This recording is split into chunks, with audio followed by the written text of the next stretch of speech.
Can you hear me? Okay, well this is my first shot at Nietzsche, so I beg your indulgence. Consider to begin with 6 claims. First, there's no persisting and unitary self. Second, there's no fundamental or real distinction between objects on the one hand and their properties on the other.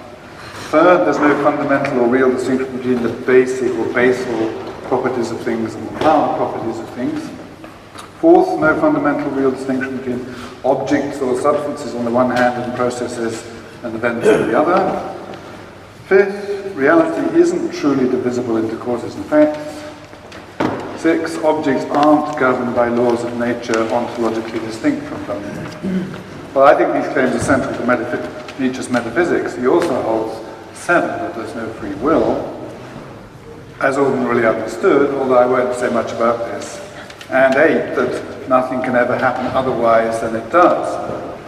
That's a position which is often called determinism, although the name isn't apt in Nietzsche's case. Finally, for the moment, it seems to me that he inclines towards the ancient but also very modern view that there's a fundamental, non-trivial sense in which reality is one, and towards what seems to me to be the most plausible, although difficult, view of the nature of reality. That is, the really hard-nosed monist view, which is the Spinozan, Hegelian, Russellian, Eddingtonian and Whiteheadian view that, this is number 10 on my list, reality is suffused with, even if it doesn't consist of, mentality in some form or sense. And it seems correct to attribute 10 to him, if only because he famously holds 11, that everything is will to power, because to say this is already to endorse 10 in some form, to say that everything is in some respect mental, i.e. not just a matter of craft, that is, force considered or conceived of in some wholly non-mental way. So here I think we have the core of Nietzsche's metaphysics, and I'm going to put aside 11. Leiter, for example, points out that Nietzsche doesn't even mention 11 when he surveys his own work in Ecce Homo. Of 1 to 10, I think the first 7 negative claims are certainly true, and that the final 3 positive claims are very probably true. Nietzsche is known as a perspectivist who's skeptical about the notion of truth, a word which he likes to put in inverted commas, and about the whole project of metaphysics, and he has a rich variety of valid purposes in expressing himself in this way, but it's not seriously in doubt that he is in his mature thought prepared to assert all of 1 to 8 at least. He doesn't think his views on these matters are only true in inverted commas, or true only from the perspective of some drive or some cluster of drives, or not really about what he calls, I quote, the true being of things, the in themselves of things. And I'm happy to leave the detailed defense of this last claim to others, John Richardson for one. In this talk I want to focus on 2 to 6. Nietzsche's endorsement of 1, the view that there's no persisting unitary self, I think needs no argument, and it's deeply bound up with his endorsement of 2 to 5. Nor does his 7, his denial of free will, need argument. 8 is pretty tangled up with 3 to 6, so I will talk about it a bit. But I won't talk about it centrally, except to make one point now, which is that the reason the name determinism is inappropriate in Nietzsche's case is that although he makes free use of the notions of power and force, he purges the thesis that nothing can ever happen otherwise than it does of the notion of compulsion, the notion of necessity understood as some kind of compulsion. He treats it rather, and in my view most deeply, as a kind of tautology, in a way that we can perhaps picture first by thinking of Leibniz's causeless universe, in which every true statement about anything is an analytic truth, and then perhaps, again indirectly, of the 4-dimensionalist block universe of relativity theory.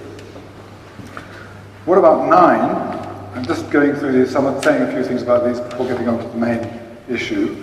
The view that in some sense all is one. Well, I don't want to insist on this, and will say only that Nietzsche's criticisms of the Thomistic or cutting tendencies and the matching atomistic tendencies of human thought and language tend in this direction. Thinking, he says, takes apart what is really one, and this is one of his most constant themes. It's less clear, perhaps, and a subject for another time, that he's an all-out monist, and I mean a thing monist, not a stuff monist by this. So in line with Parmenides, Spinoza, many Indian philosophers, and many modern physicists and cosmologists who hold that there is, in the final analysis, only one thing, that's space-time, which is itself an object, a concrete individual.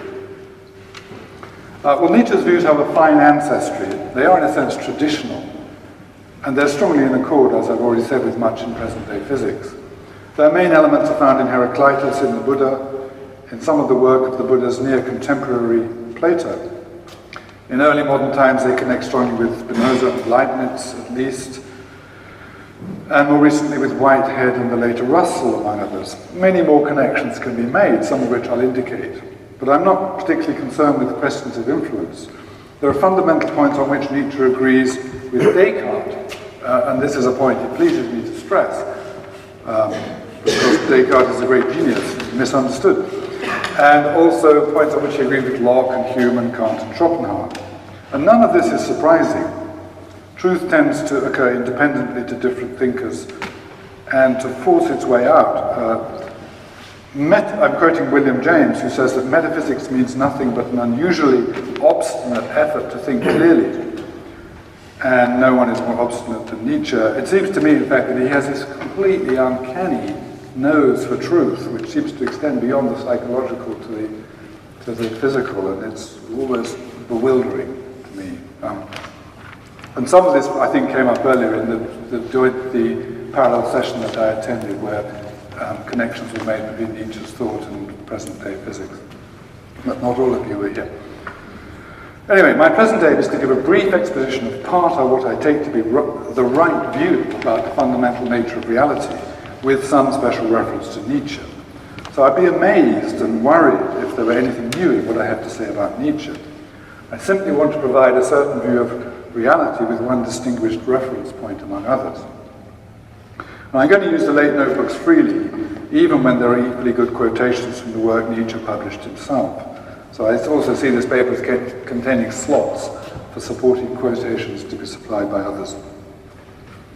So perhaps the first thing to do, reality as it is in itself, on my handout. Perhaps the first thing to do when it comes to the discussion of Nietzsche's metaphysics, and it should be unnecessary, but philosophy is, of course, a cesspit of misunderstanding. One of the first things to do is to note that Nietzsche isn't skeptical about the notion of reality as it is in itself. This is hardly surprising because such skepticism is incoherent. It's incoherent because, on the handout, 1, to be is necessarily to be a certain way at any given time, to be somehow or other, and 2, the way that being is at any given time just is the way it is in itself. And if you don't like the reality of time, you can just drop the words at any given time. Someone might say that the point fails in Nietzsche's case because he holds that being is becoming. But obviously that's no good. Reality is a certain way as it is in itself, whatever the nature of reality is. So if reality is becoming, and I have no objection to this terminology, although I'm going to avoid it for the most part because it has ancient and tangled roots. So if reality is becoming, then that's the way reality is in itself, and there is, of course, a certain way becoming, i.e. reality is as it is in itself. I'm going to skip a few points, objections based on the misunderstanding of quantum mechanics here. Another possible objection is that Nietzsche writes that I quote, there is no truth, and I quote again, what can be thought of must surely be a fiction. The first point to make in reply to that, of course, is that there's no tension between holding that there's a determinate truth about how things are in themselves and skepticism about our ability to know what it is. Second, it's true that Nietzsche constantly stresses the point that ordinary human thought or language is profoundly inadequate when it comes to the attempt to try to express the nature of reality. Human thought and language is in part essentially constituted by falsifying structures, fictionalizations of or errors about that reality. Still, Nietzsche never for a moment thinks that there's any insuperable difficulty in using language that builds in such errors to express truths about those very errors, or indeed truths of other kinds. So we have to weigh remarks which seem to express global skepticism about the possibility of expressing the truth about anything against the vast mass of the rest of his work, which is everywhere premised on the assumption that it is possible to express the truth about how things are or aren't. After all, the vast body of his work consists almost entirely of truth claims of this sort. I guess maybe this is a dead issue. That's what I've been picking up from some of the papers I've heard recently. But it used not to be. It's not as if it's hard to fit these highly general, dubitative remarks by Nietzsche into his work considered as a whole. It's easy. It's easy to understand their point in the context of his other views. It's no harder than understanding the intuitively natural Buddhist distinction between conventional truth and ultimate truth. I really do think that a horrible amount of time has been wasted here. As Kant said, I'm quoting, "Many historians of philosophy, with all their intended praise, attribute mere nonsense to past philosophers. They're incapable of recognizing beyond what the philosophers actually said, what they really meant to say. And again, if we take single passages torn from their context and compare them with one another, contradictions are not likely to be lacking, especially in a work that is written with any freedom of expression. But they are, Kant says, easily resolved by those who have mastered the idea of the whole." So, maybe this is just banal now. I mean, what Nietzsche's no truth, no knowledge, no metaphysics remarks do is teach us something about how to read him, both in his published works and in his notebooks. Take a simple example. When Nietzsche proposes that reality is best thought of as a continuum or unified process whose nature, human thought and language inevitably falsify by cutting it up, both spatially and temporally, into distinct objects or individual causes and effects, he's claiming that this is how things actually are. So if saying this sort of thing involves chancing your arm on a question of fact, then Nietzsche is certainly chancing his arm. And whether or not that's so, he certainly doesn't think that words like continuum are condemned by belonging to human thought and language to being ultimately inapplicable to reality. I would qualify some of those remarks about continuum in the light of the, again, parallel session I just attended, which talked quite a lot about Nietzsche's commitment to some kind of quantal view of reality. I don't think it's necessary to do that now. Okay, now what about that question of fact I just mentioned, which concerns 4 on my list of theses? Well, very roughly, physics, I take it, has sufficiently shown that all objects are processes, that they're equally well thought of as processes. We've learned that matter is astonishingly ethereal, that substance is almost inconceivably insubstantial relative to our everyday conception of it. Grainy individual particles were already being treated as insubstantial, as mathematical points, and hence mere theoretical posits in the 18th century, as something Nietzsche was aware of, in fact. And they lost all particulate punctuality long ago, as they gave way to fields in post-1925 quantum physics, leaving out all the popular phenomena of entanglement. Everyday objects from stones to brains are collocations of patterns of energy, diaphanous process entities whose existence involves a constant interchange with the quantum vacuum, given which it's literally correct to say that they're partly constituted by the quantum vacuum. So the idea that processes or events require some sort of substance that is in some way distinct from them, and in which they can go on or occur, has really long collapsed. The whole object, process, property, state, event, conceptual cluster of concepts is indeed hopelessly superficial. And nor did we need modern physics to see this any more than the ancient Indian and Greek philosophers did. Some of the distinctions in the object, process, property, state, event cluster seem to us to mark real, irreducible, metaphysically fundamental differences. They seem integral to our most basic discursive subject-predicate forms of thought, and we can allow that they're very natural, practically indispensable in everyday life, but they are profoundly misleading when taken up in metaphysics as a guide to the fundamental nature of reality, as Nietzsche constantly stresses. And it isn't actually particularly hard to see that this is so. All reality is process, as Whitehead was moved to observe by his study of 20th century physics and, as Heraclitus remarked long ago, Nietzsche's beings are becomings, as Richardson says, and so are ours. Matter is best thought of as process stuff. Matter is essentially dynamic, essentially temporal, essentially changeful. Object or matter can't be conceptualized as things whose existence can be grasped separately from their temporality. To quote Nietzsche, another familiar quotation, the separation of doing from the doer, of what happens from a something that makes it happen, a process from something that's not process, but is enduring, substance, thing, body, soul, etc. The attempt to grasp what happens is a kind of displacement and repositioning of what is, of what persists. That ancient mythology set down the belief in cause and effect, once this belief had found a fixed form in the grammatical functions of language. Well, I sometimes think that we should always call matter time matter, or matter in time, so that we never for a moment forget its essential temporality and essential changefulness. When you grasp matter as time matter, there's no more given in its being at a time than it is through time. Indeed, is not given in its true being at all, insofar as it's considered at a time, but only when it's considered through time, except that the word through is already wrong, because it carries the false picture of matter as somehow travelling through time, which is false, because matter's time being is part of its being in such a way that it can't really be said to exist through time at all.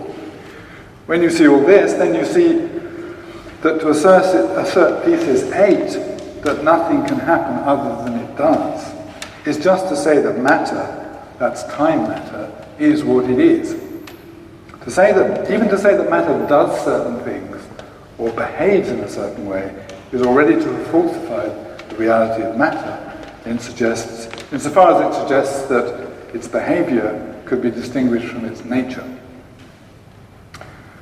So far we have the negative version of 4 in place, and I'm now going to the positive form of 4. It's simple, of course, it's just all objects are processes, which I've already said, so that's the first plank. All the things we naturally pick out as objects are just as well, and actually with no great difficulty, thought of as processes in fundamental metaphysics, given that we allow ourselves to go on talking of objects at all in philosophy. We ought perhaps to consider very seriously whether to go on talking of objects at all, but it's undoubtedly convenient for many purposes, as Nietzsche realized, and it isn't in fact that hard to suspend or suppress the potentially misleading implications of such talk. So that was just one familiar and I think relatively clear sample of Nietzsche's metaphysical thinking. And one simple way to frame his general metaphysical approaches is as a rejection of 2 doctrines we can call separatism and staticism. Next thing on my handout. One can state and criticize these doctrines, again making the point clearly, using the language of object and property. Again, it's not as if the statement and criticism are undermined by the fact that the language of object and property in its ordinary use has the doctrines built into it. So, separatism separates objects sharply from objects, against theses 5 and 9, and also against 1. So too, separatism separates an object from its propertiedness, against thesis 2. That's a crucial doctrine which I'm going to discuss in some detail.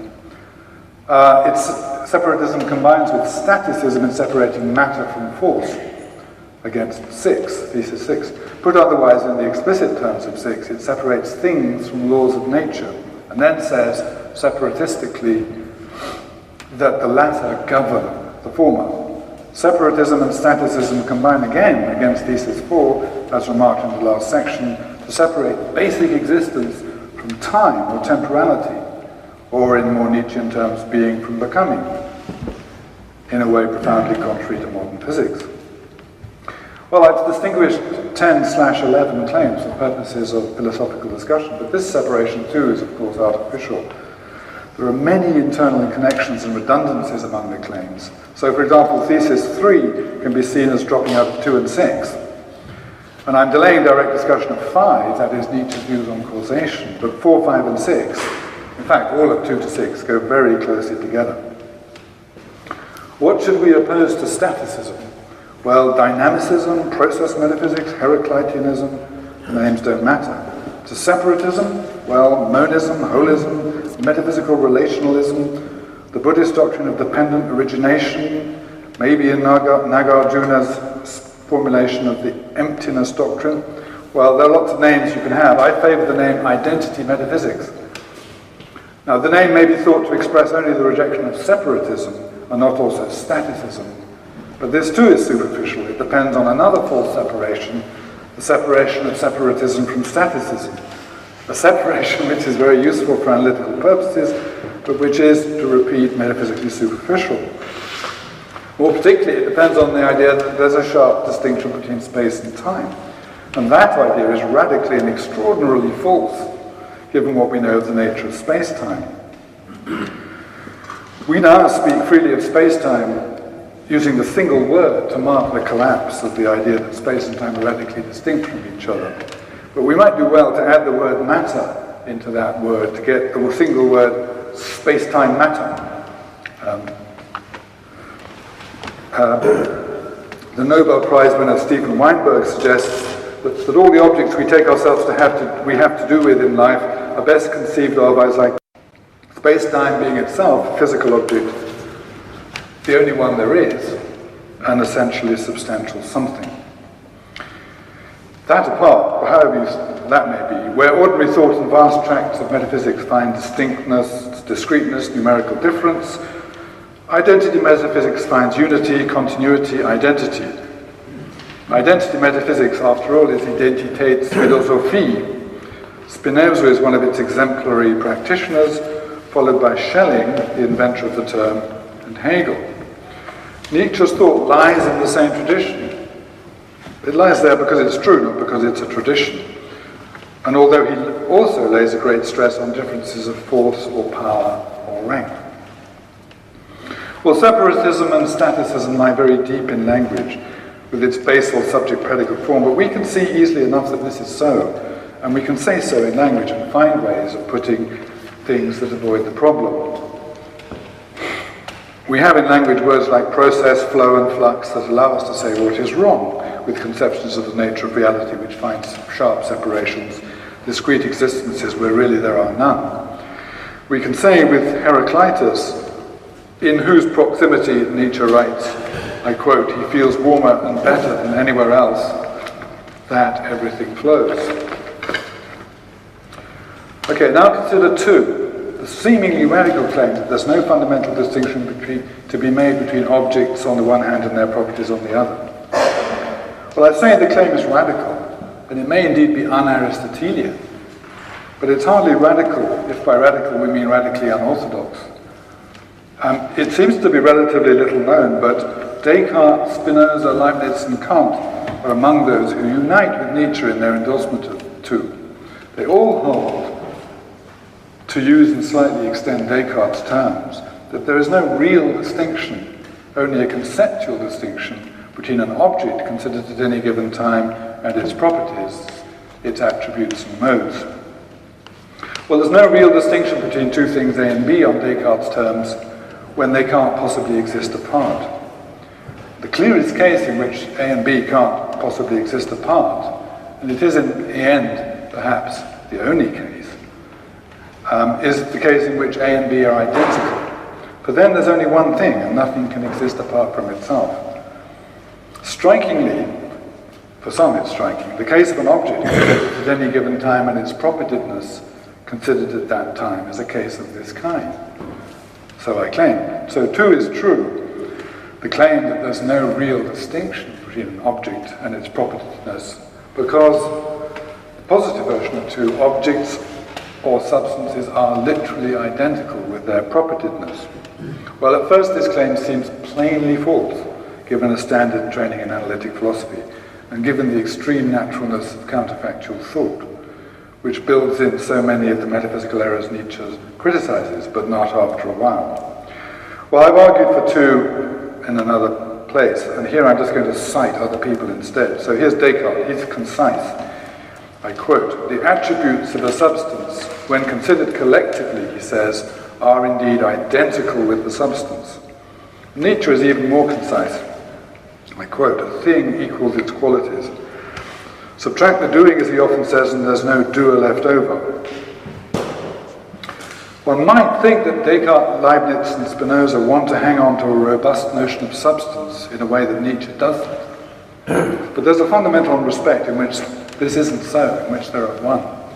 The great rationalists are not less radical than Nietzsche. And actually, Locke and Hume are also fully in line, epistemologically speaking, in holding that we have absolutely no legitimate idea of substance, nor indeed any legitimate reason to suppose it exists, insofar as it's taken to be something that is in any way other than or more than particular qualities. So among the 7 most well-known early modern philosophers, only Berkeley is out of line on this issue, in fact, except that the British empiricists keep it epistemological and don't go ontological. The thesis that an object is literally identical with its propertiedness is indeed radical and initially difficult to think, given the structure of human thought and language. Given in particular that the word property is an intrinsically relational word that asks for something for it to be a property of. But it's sufficiently understandable for all that, and it's also, and again, right in line with modern physics. Does it seem hard to think? Well, actually, it's not that hard, and it's something that one can grow into deeply, because this is doing philosophy, or indeed physics. Descartes is, as it were, Mr. Substance for most philosophers, but the popular version of early modern philosophy bears little resemblance to the true story, which is much, much more exciting. Descartes was neither the first nor the last to think that the word substance is an empty word, a mere placeholder with no clear meaning other than existent or real. He did, though, very much want to be left in peace to get on with his work, and he really was most anxious not to annoy the church, and he used the word substance increasingly in communication with others who couldn't really think in other terms. And of course he has all these famous comments to his friend Regius, or his one-time friend Regius, about how he shouldn't annoy people and try and talk in their language. Actually, it's also perhaps insufficiently well known that Descartes agreed with Nietzsche, as I understand him, that all is one, at least insofar as the material universe is concerned. For Descartes, the universe is a single substance, one big extended thing. It just has these different sort of nubbly gradients of texture, which we think of as trains and cars and people. But really, there's only one thing. Kant is also on side, as remarked, when he says, and I quote, that in their relation to substance, accidents or properties are not really subordinated to it, but are the manner of existence of the substance itself. He gets the matter exactly right, it seems to me.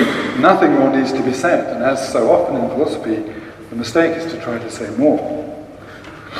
Put aside philosophy and consider an object in front of you in the fullness of its reality. There's no ontological subordination of the object's properties to the object itself. There's no existential inequality or priority of any sort, no ontological dependence of either on the other, no independence of either from the other.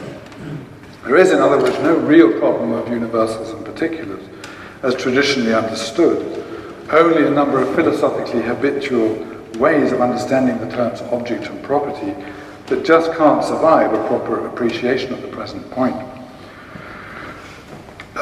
The realization that this can be uncomfortable if one's been habituated to the philosophical debate, but it settles out and matures powerfully in time. One looks at any ordinary object, and it's deeply mysterious how there can be thought to be a problem. Its so-sein, its being the way it is identical to its sign, its being. Well, what happens, of course, now is that objections based on counterfactuals flood to the front of many philosophers' minds, and I'll say something about this soon. For the moment, note that we can, as David Armstrong says, and I'm quoting again, it's on the handout, distinguish the particularity of a particular from its properties. But, he says, the two factors are too intimately together to speak of a relation between them. The thisness and the nature are incapable of existing apart from each other. Bare particulars are vicious abstractions from what may be called states of affairs, this of a certain nature. Well, this seems to me to be entirely Cartesian and Spinozan and Leibnizian and Kantian and Nietzschean.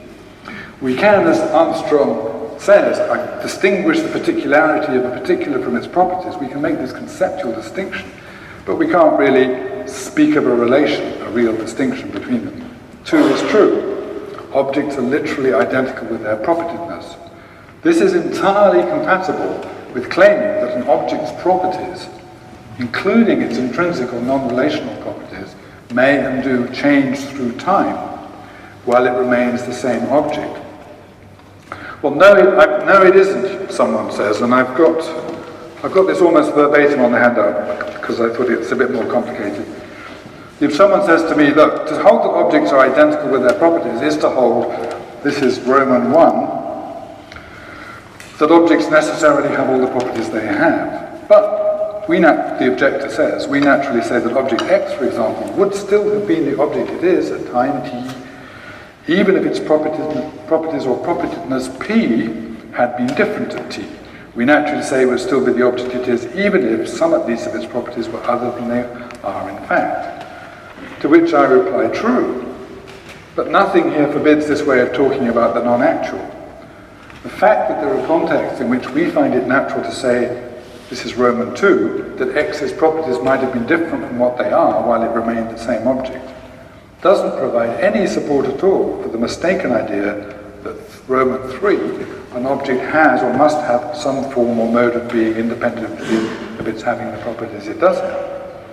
To think that it does is to build a whole metaphysics of object and property into counterfactual thought, a metaphysics that it doesn't contain or license as it stands, and that's simply incorrect in the present view. We can perfectly well say, Roman 4, X might not have had the properties it does now have, say if we're supposing that determinism is false, because this doesn't put 2 in question.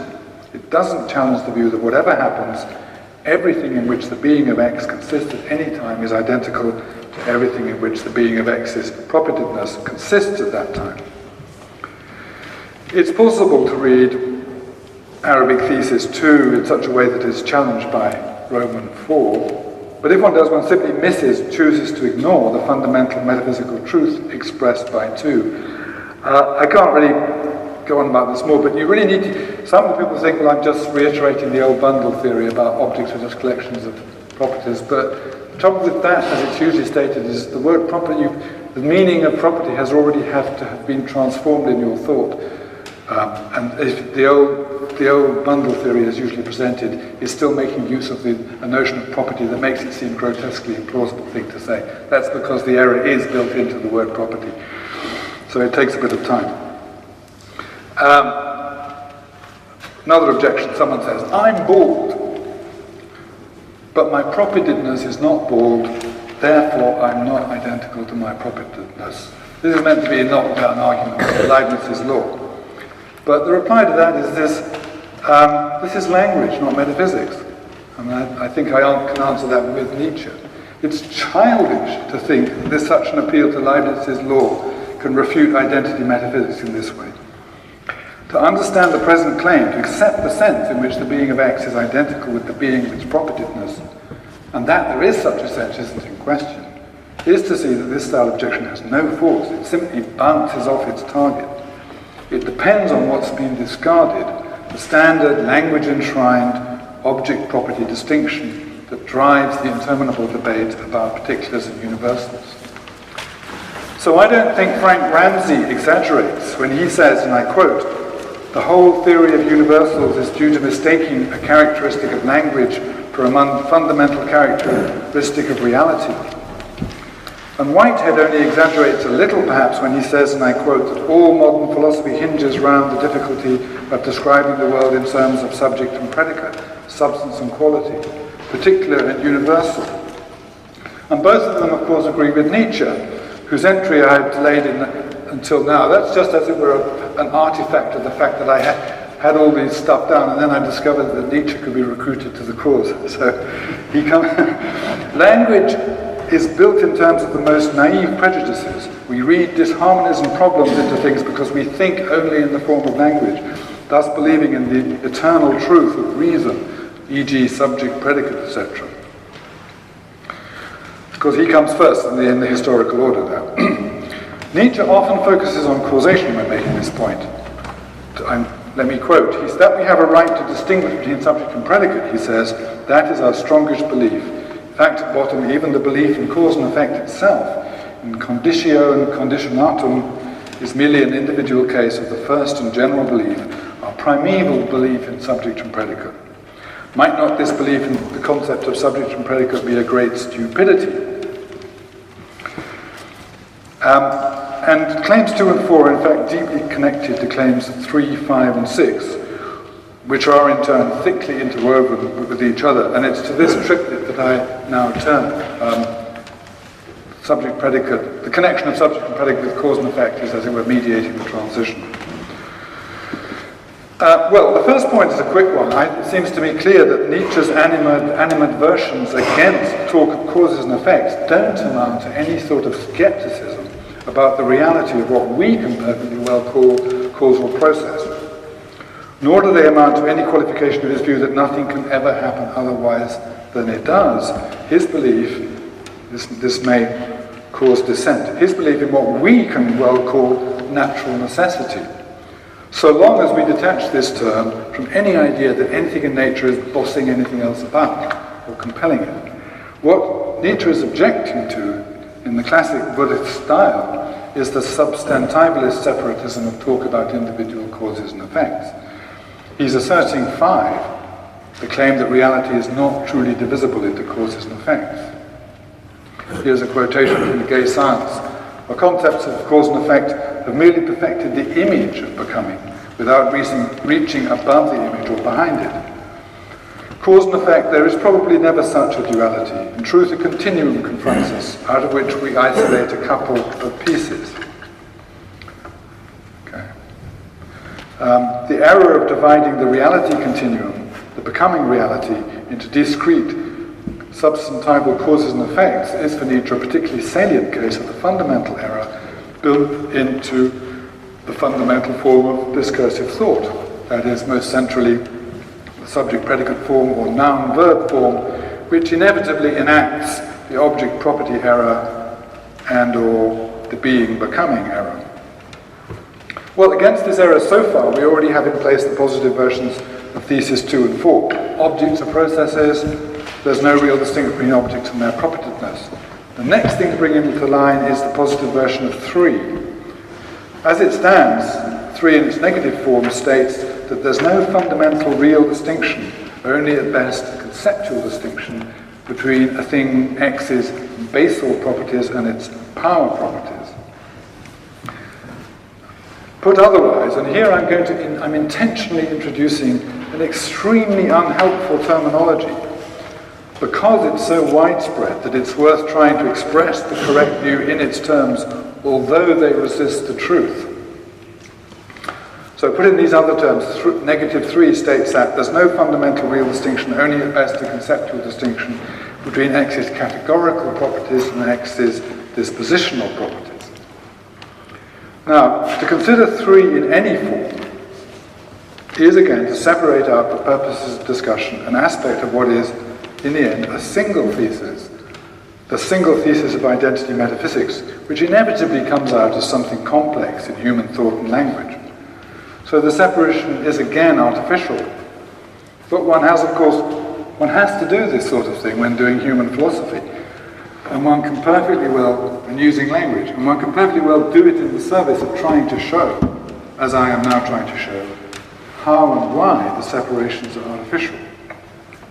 So I'm not only going to talk for the moment in terms of the categorical disposition of distinction, I'm also going to continue to talk in terms of objects and properties. The separatist object-property idiom can be dispensed with, and I'll regularly also talk simply and neutrally of being, in a way that doesn't divide reality into objects and properties. And by being, I just mean becoming. I'm not invoking that distinction. But I have a special dialectical purpose in retaining the language of object and property. I'm not retaining it because the relevant points flow more easily or look more plausible when put in these terms, but for the opposite reason, because they look less plausible or more vulnerable when put in these terms. So the idea is that when one thinks the points through in the more resistant object property terms, one can see that the points hold even when these terms are adhered to. So that's meant to give extra force to the attempted demonstration. So this is the last hard bit. To begin. It's generally agreed that to talk about object X's dispositions or dispositional properties in contexts like the present one is to talk of its powers or power properties, which actually we may perfectly well call its causal properties. It's less clear, much less clear to me at least, what the term categorical is standardly used to mean in this context. But the simplest or minimal way to understand it, I think, is as denoting X's basic or fundamental or intrinsic or primary qualities or properties, whatever they are. So X's categorical being, I propose, is the totality of X's actual, concretely existing being, whatever its nature. Now plainly this definition of categorical doesn't exclude the possibility that a thing's dispositional properties should turn out to be among its categorical properties, and nor should it. Well, so far, so perhaps, so good. The next thing to record, this is commonly held, this is A, that the categorical properties of X are the ground of X's dispositional or power properties, and that the categorical properties of X are the whole ground of X's dispositional or power properties, so that the dispositional or power properties are in no way ontologically over or above the categorical properties. Well, this view is most familiarly associated with Locke in modern philosophy, and it's plainly central to it that the distinction between categorical and dispositional properties is at best a conceptual distinction. It's not any sort of irreducible ontological distinction. There's nothing more to the power properties or power being of a thing than its categorical properties or categorical being, according to Locke, who's, in my view, right. If the thing's categorical being is in place, then its power being is in place, and conversely. A thing's power being, for Locke, is literally part of its actual, concretely existing being. Its categorical being plainly doesn't exclude its power being, given the present definition of the word categorical. Well, I think this so far is clearly the right line to take, but A and B are often combined with the view C, that the categorical properties of X are, in some way, ontologically over and above the dispositional or power properties of X. And while C may seem natural enough at first, it is what's at issue here, because this, to accept 3, as Nietzsche does and as I do, is to deny C. That is to deny that there is or can be anything more to a thing's being than its power being. I agree with Nietzsche that C is a great mistake, however natural it may seem at first. In fact, I think the point is effectively a priori once one accepts the reality of power being at all, as any serious philosopher must. So let me try to explain. Well, this will obviously, the wanted conclusion here is that all being is power being, which I take to be a Nietzschean thesis. So, most philosophers agree that there can no more be dispositional being without categorical being than there can be categorical being without dispositional being. They accept that everything has both categorical being and dispositional being. Most. Some do reject the first half of this claim, holding that there's no categorical being, only dispositional being. And I've got that down as D. I've got too many letters and numbers really, but D. This is D. There is only dispositional being. Well, I'm going to consider this horribly ill-expressed suggestion later. Before that, though, consider the following strengthened version of the claim that everything has both categorical and dispositional being. This is CD1 and CD2. Nothing can possibly have the total categorical being it has and not have the total dispositional or power being that it has. And conversely, nothing can possibly have the total dispositional being that it has and not have the total categorical being that it has.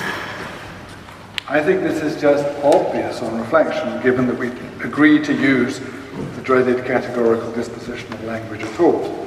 But before I argue for this, note that it's a very short step, if it's a step at all, from that conjunction of those two theses, which I'll just call CDs, to the seemingly stronger claim we've already encountered, that is, the categorical dispositional formulation of 3. That is, there's no real distinction, only a conceptual distinction between an object's categorical properties or being and its dispositional properties or being. And a small step from there to my preferred candidate for the positive form of 3, which is the seemingly stronger claim that a thing's categorical properties or being and its dispositional properties of being are really or in reality identical, which could be put more simply as 3 again, a thing's x's basal being or propertiedness is identical with its power being or propertiedness, which comes down in effect and in the end all being is power being. I say seemingly stronger because I don't think that 3, the positive identity claim, is really stronger than the negative no real distinction claim.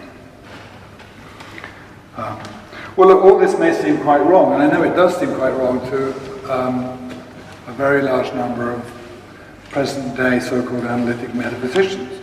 Routine thoughts about the multiple realizability of certain functional properties, which of course are dispositional properties, prompts the following familiar linked objections to what I call CD. Someone's going to say, look, 2 things can be dispositionally or power identical without being categorically identical, and also a thing can be changed in respect of its categorical properties without being changed in respect of its dispositional or power properties. So too, thoughts about possible worlds may prompt the idea, 3, a thing can be changed in respect of its dispositional or power properties without being changed in respect of its categorical properties, and the accompanying 4, 2 things can be categorically identical without being dispositionally or power identical. In fact, though, none of these things can be so. Nothing like asserting things. Let me give an argument. Take 03 and 04 first. Huge numbers of recent philosophical thought experiments depend on 03 and 04. They build in the profoundly separatist assumption that a material thing, say X, can be thought of as retaining its intrinsic nature or basic categorical being unchanged across different nomic environments, while changing its dispositional being on account of its different nomic environment. But this idea is incoherent on Nietzsche's view as it is on mine. This is just thesis 6, in fact. As it is, indeed, it seems to me, on any view that takes seriously the present-day physics point that mass or matter is just a form of energy. Matter isn't a passively sitting stuff that is then, as it were, then is a sort of quasi-temporal term. A passively sitting stuff that is then regimented by laws. Laws of nature can't be supposed to be in any way ontologically independent of, rather than essentially constitutive of, part of the categorical or intrinsic nature of matter or energy. And matter or reality is force or energy. Regularity, now I'm quoting Nietzsche, that is, the unalterable sequence of certain phenomena, does not prove a law, but a power relation between 2 or several forces. To say, this is him imagining and someone speaking, to say, but precisely this relation remains the same, means nothing more than one and the same force cannot be a different force as well. I think this takes a little thinking about it first, but it's exactly right. Here Nietzsche imagines someone thinking that the claim, but precisely this relation remains the same, requires or involves appeal to a law as an explanation of its truth. But that's to misunderstand what a force is, what reality is. When you understand that, you see that, but precisely this relation remains the same, is really nothing more than a tautology or necessary truth. A particular instance of the necessary truth that everything is what it is and not another thing. In Beyond Good and Evil, Nietzsche writes, I quote, that in the in itself there is nothing of causal connections of necessity, there the effect does not follow the cause, there is no law. And again, this is exactly right, properly understood. There are no laws of nature, no objective laws of working, necessitating anything, in addition to the matter or stuff of reality. The point acquires a special vividness given a four-dimensionalist or block universe view of things, insofar as this gives us a picture of reality laid out as a whole, as it were, already containing all the phenomena that lead us to talk of cause and necessity and laws in a way that the four-dimensionalist picture shows up as superficial relative to the great givenness of the four-dimensional reality. So it does look very vivid in that, if you're a four-dimensionalist, but the point holds just as well with the more conventional view of the flowing nature of time.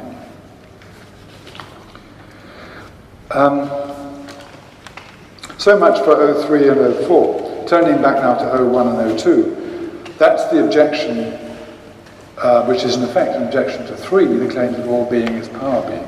The objection that's based on the fact that certain properties may be said to be multiply realizable. But this objection doesn't deserve serious consideration, because obviously two differently constructed pocket calculators can be functionally or dispositionally identical in some respect, that is, mathematically speaking, say, they can do the same things.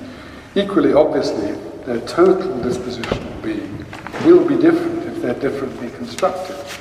So they will melt differently, or float differently, or smell differently. It is in the end a trivial point that if they are in any way categorically different, they will necessarily be dispositionally different. I mean, suppose you've got two calculators off the same production line. One atom's difference between them makes a difference between their total dispositions. And so too, no less trivially, if you change the categorical being of one of them in any way, you eo ipso change its total dispositional being. So perhaps no one will disagree with this. So let me now turn nearly finally to D, the claim that there's only dispositional being, because some have thought that this is Nietzsche's own view. Well, the trouble lies in the word dispositional, once again, and in the use of the categorical dispositional opposition. We really should have stuck to talking of power properties or powers, with Locke and the great historical majority, keeping clear on the point that power properties are, of course, actual properties, substantive realities. And this turns D, all being is dispositional being, which into P, all being is power being, which of course is 3 again, as well as a version of 6, because they are all massively interlocked, these theses. P is better, the claim that all being is power being, obviously because it has no sort of reductive air of the kind that clings so weirdly to D, and drives D, in fact, to incoherence. In effect, and again, P amounts to the claim that all being is energy, forms of energy. And I take this to be orthodoxy in physics. D, by contrast, is really extraordinarily confusing, and soon leads to such peculiar claims as the claim that reality is just a matter of bearerless dispositions. We can say that this is just bad language, if we like, but it is very, very bad language and has caused horrible confusion. If we continue to take it that dispositional property and power property are equivalent, and that categorical and dispositional are strongly opposed terms, then categorical property must presumably mean non-power property. And this has actually recently come up, this has now been adopted as a definition in some of the recent literature on this, e.g. by Alexander Bird. But then we have the picture of things with non-power properties and power properties. Sorry, we have a picture of things with non-power properties, and then power properties that they have wholly in virtue of having their non-power properties. And this really seems a truly absurd view of reality, and a proper target of Occam's razor, apart from involving a truly wild degree of separatism. And yet, so I'm saying it's terrible, but the consequences of rejecting it, or something like it, may still seem too problematic for some. Because the consequence is nothing less than this. The consequence is that it seems that any existing property must, ipso facto, or eo ipso, be a power property. That's what the claim, why I'm saying that the second it seems to be a priori, this conclusion, once you've admitted that there's such a thing as power at all. The only way to exist without being potent, without being disposed to have an effect on other things, is not to exist. Well, obviously, say Leibniz and Nietzsche, and I don't know who else. And I think we should welcome that reaction of obviousness. I do think it's important to see how undramatic how boring, as it were, the point is in the end, although it seems so hard at first. At one point Nietzsche writes that, I quote, "The absolute necessity of the same things happening in one course of the world as in all others throughout eternity, not a determinism about what happens, but merely the expression of the fact that the impossible is not possible, that one particular force can't be anything other than precisely that particular force." And he concludes that note by saying, I quote, that what happens and what necessarily happens is a tautology. Well, that obviously doesn't make sense as it stands, and of course it is only an entry in a notebook. But I think it's clear what Nietzsche means. The two phrases, what happens and what necessarily happens, are in fact equivalent. What happens just is what necessarily happens. So the claim that what happens is what necessarily happens is effectively tautological, because it's just like saying that what happens is what happens, which is of course an overt tautology. And the idea occurs again in another note from the same year, where he says, "Regularity proves only that one and the same happening is not another happening as well." Here it seems to me all Nietzsche's thoughts about being, becoming, power, law, force, will, energy, cause, necessity, and fate converge. Spinoza and Leibniz stand in the background of the past, the early modern past at least, and Einstein with his theory of relativity in the foreshadowed future. Einstein is at one with Nietzsche when he writes, I quote, "A being endowed with higher insight and more perfect intelligence, watching man and his doings, would smile about man's illusion that he was acting according to his own free will." Einstein writes that having just remarked that, famously I think, quoting Einstein, "If the moon, in the act of completing its eternal way around the earth, were gifted with self-consciousness, it would feel thoroughly convinced that it was travelling its way of its own accord on the strength of a resolution taken once and for all."